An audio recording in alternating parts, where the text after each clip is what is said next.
Solve the equation 2 cos x equals root 3 for all values of x. All values of x. All right, well, let's write it out. 2 cos x equals root 3. Let's divide everything by 2. All right, and cosine x is going to equal root 3 over 2.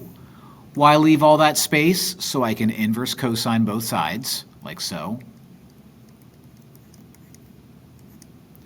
And x is going to equal whatever the inverse cosine of root 3 over 2 is.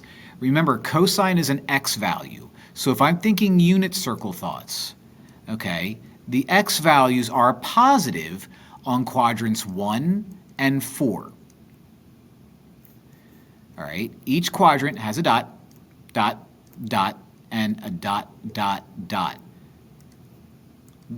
When the x values are root 3 over 2, those are the ones closest to the x-axis. So you would be root 3 over 2, and you would be root 3 over 2. So whatever that angle is, and whatever that angle is.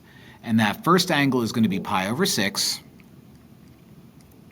And that second angle is going to be 11 pi over 6.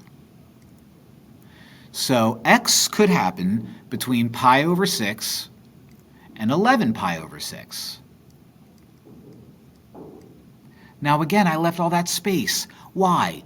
Well, because it wants all the possibilities, which means if I spun you around 2 pi, that gives us 2, or what would that be, 13 pi over 6? That works, and then spin it around again, spin it around again. So I can spin 2 pi around. So they want me to use n, so I'm going to add 2 pi n to that.